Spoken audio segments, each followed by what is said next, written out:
मैं आपका दोस्त मेंटर गाइड डॉक्टर कुमार। उम्मीद करता हूं कि आप लोग अच्छे होंगे। आज मैं हम लोग पढ़ेंगे अनुवांशिकी जेनेटिक्स चैप्टर के बारे में। ऐसे तो बीपीएससी में इससे एक दो क्वेश्चन आए हैं, कभी कभी आए हैं, किसी साल एक क्वेश्चन आए, किसी साल नहीं भी आए हैं, तो एक दो क्वेश्चन, बहुत कम क्वेश्चन आए हैं। लेकिन मैं ये कहूँगा ये एक दो क्वेश्चन भी बहुत इंपॉर्टेंट है। यदि पेपर में आप तो एक दो क्वेश्चन भी करते हैं, सही करते हैं, इसका क्या इंपॉर्टेंस है। जब वो कट ऑफ आएगा और आपका सिलेक्शन एक या दो नंबर से रह जाता है, तब उस समय समझेंगे कि इतना हल्का पोर्शन है जिसको बहुत आसानी से किया जा सकता है। खासतौर पर हम जैसे लोग जो वीडियो बनाते हैं, उनके वीडियो को देख के आसानी से किया जा सकता है। खासतौर पर जो मैं वीडियो बनाता हूँ, मैं ये जो इन्फॉर्मेशन जो है, रिसोर्सेज जो कलेक्ट करता हूँ, बहुत डिफरेंट डिफरेंट सोर्सों से करता हूँ।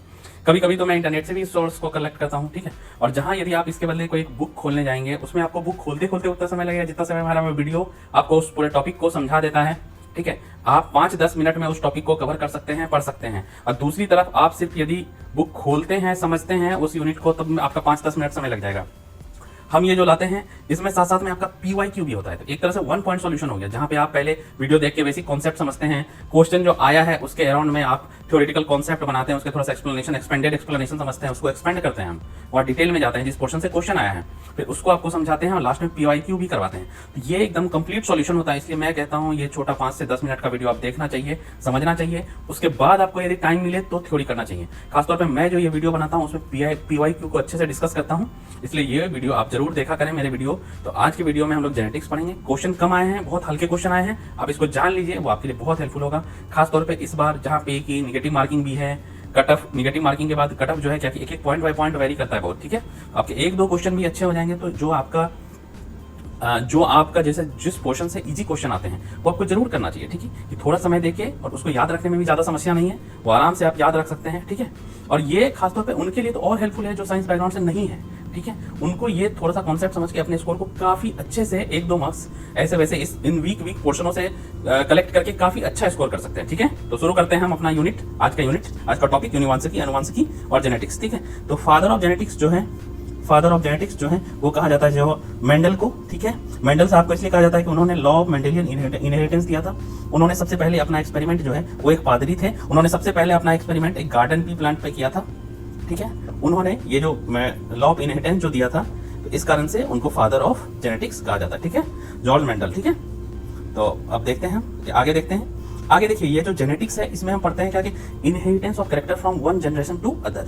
जेनेटिक्स में आप पढ़ते क्या है भाई, जेनेटिक्स में इनहेरिटेंस ऑफ कैरेक्टर पढ़ते हैं वन जनरेशन टू अदर, कि गुणों का जो आदान प्रदान होता है एक पीढ़ी से दूसरे पीढ़ी तक, इसके बारे में पढ़ते हैं, ठीक है।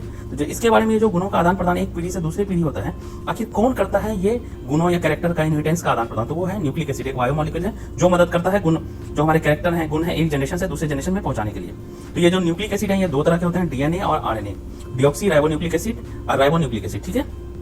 ये डीएनए और आरएनए, ये देखिए न्यूक्लिक एसिड, इसके बारे में थोड़ा सा और जान लेते हैं। न्यूक्लिक एसिड जो है वो जीवित कोशिकाओं एवं वायरस में पाए जाने वाले बड़े बायोमोलिक्यूल्स होते हैं। ये कोशिकाओं में सूचना ले जाते हैं और अनुवांशिकी सामग्री बनाते हैं। ये जो जेनेटिक मटेरियल है वो, और ये जेनेटिक इन्फॉर्मेशन ट्रांसमिट करते हैं। ये 2 तरह के होते हैं, आपको बताया, डिऑक्सी राइबोन्यूक्लिक एसिड और राइबोन्यूक्लिक एसिड आरएनए, ठीक है। आगे देखते हैं कि न्यूक्लिक एसिड बारे में कुछ देख लेते हैं। न्यूक्लिक एसिड जो है न्यूक्लियोटाइड यूनिट से बना होता है, छोटे छोटे यूनिट से बना होता है। और जो न्यूक्लिक एसिड जो डीएनए है, वो कोशिकाओं को प्रोटीन बनाने के लिए जरूरी जानकारी को इनकोड करता है। कोशिकाओं में जो प्रोटीन बनाना है उसके लिए स्पेशल इंफॉर्मेशन, जिसको जेनेटिक कोड कहते हैं, उसको कैरी करता है, ठीक है, जेनेटिक कोड। और जहाँ दूसरी तरफ आरएनए जो है प्रोटीन संश्लेषण सहित कई सेलुलर भूमिकाएं निभाता है, प्रोटीन सिंथेसिस में मदद करता है, ठीक है। और ये जो न्यूक्लिक एसिड है, इसकी खोज जो है किसने किया था, तो फ्रेडरिक मिसर ने किया था, फ्रेडरिक एफ मिसर, ठीक है। इसकी खोज जो है एफ मिसर ने की थी। अब थोड़ा डीएनए के बारे में जान लेते हैं। डीएनए जो है, डिऑक्सी राइबोन्यूक्लिक एसिड की खोज सबसे पहले स्विस साइंटिस्ट फ्रेडरिक मिसर ने की थी। एफ मिसर इसने न्यूक्लिक एसिड की भी खोज की थी और डीएनए की भी खोज की थी, ठीक है। इसको उन्होंने नाम दिया था न्यूक्लिन, ठीक है। इसको डीएनए नाम नहीं, न्यूक्लिन नाम दिया था, ठीक है।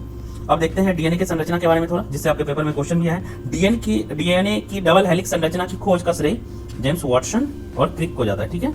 जेम्स वाटसन एंड क्रिक को जाता है, जेम्स वाटसन एंड क्रिक। और जेम्स वाटसन एंड क्रिक और विल्किंस को मिला के तीनों को एक साथ नोबेल पुरस्कार मिला था इस डिस्कवरी के लिए, ठीक है। डबल हेलिक्स संरचना डीएनए का, ठीक है। अभी आपको दिखाऊंगा डबल हेलिक्स संरचना। डीएनए क्या है, डीएनए एक जटिल और लंबा अणु है, ठीक है। डीएनए की संरचना घुमावदार सीढ़ी की जैसी होती है, ठीक है। डीएनए में जीवन, विकास, वृद्धि, प्रजनन और कार्य के लिए निर्देश होते हैं। इसमें पहले से निर्देश डाला हुआ रहता है जिसको कि वो आगे बढ़ाते हैं, जेनेटिक मटेरियल, ठीक है। तो डीएनए की घुमावदार सीढ़ी की संरचना देखिए आप कैसी है, घुमावदार सीढ़ी की संरचना, ये देखिए, ये घुमावदार सीढ़ी है। ये घुमावदार सीढ़ी, इसको मैंने 2D में बनाया, ऐसा ये 3D में ऐसा दिखता है सीढ़ी, ठीक है। ये 2D स्ट्रक्चर है, ये 3D स्ट्रक्चर है, ठीक है। ये डीएनए का स्ट्रक्चर। थोड़ा सा आरएनए के बारे में जान लेते हैं। राइबोन्यूक्लिक एसिड कई प्रकार के होते हैं, इसमें से 3 सबसे आम है, मैसेंजर आरएनए, एमआरएनए, ठीक है, राइबोसोमल आरएनए, आरआरएनए, और ट्रांसफर आरएनए, टीआरएनए, ठीक है, ट्रांसफर और टीआरएनए, ठीक है। तो ये आरएनए के हो गए 3 प्रकार। ये मैसेंजर आरएनए, इससे क्वेश्चन आया इसका फुल फॉर्म, ठीक है, तो मैसेंजर आरएनए। अब हम थोड़ा सा देख लेते हैं इवोल्यूशन के बारे में। तो इवोल्यूशन है जिसको क्रमिक विकास बोलते हैं, ठीक है। इवोल्यूशन ये देखिए डायग्राम की, ह्यूमन इवोल्यूशन का डायग्राम इसमें दिया हुआ है, ठीक है, कि कैसे कैसे ह्यूमन इवॉल्व हुए हैं, ठीक है। इसमें कुछ नाम तो कभी पूछा नहीं, उतना इंपॉर्टेंट नहीं है, मैंने आपको एक डायग्राम से दिखाया कि कैसे ऐप से ह्यूमन का डेवलपमेंट हुआ है, इवोल्यूशन हुआ है, ठीक है। अब इसमें जो है कि इवोल्यूशन से रिलेटेड एक बहुत फेमस साइंटिस्ट है जिनका नाम चार्ल्स डार्विन था। इन्होंने क्या किया था, इन्होंने ओरिजिन ऑफ स्पीसीज नाम की एक बुक लिखी थी, जिसमें काफी डिटेल से डिफरेंट स्पीसीज के इवोल्यूशन के बारे में, ओरिजिन के बारे में समझाया था, ठीक है।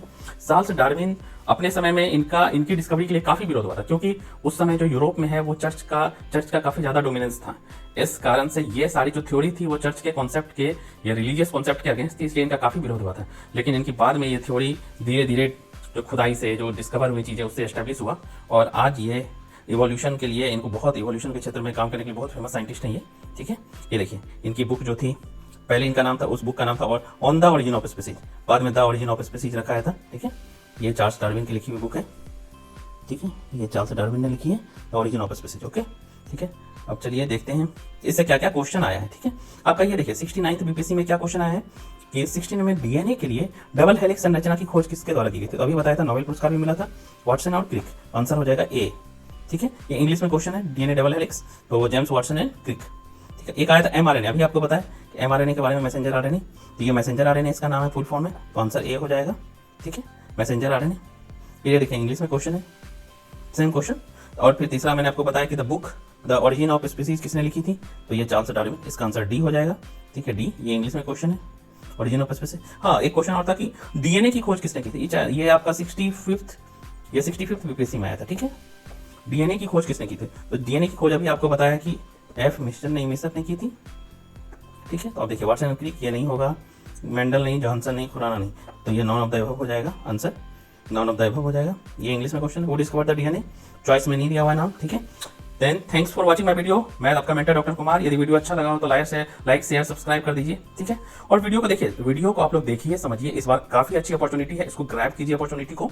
और ये जो हम लोग छोटे छोटे टाइम में वीडियो बनाते हैं, आपको समझा देते हैं, आप बुक देखने जाएंगे, सिर्फ खोलेंगे तो उसमें इससे ज्यादा आपका समय बर्बाद होगा। चलिए, ओके बाय, अच्छे से पढ़ाई कीजिए, ध्यान रखिए।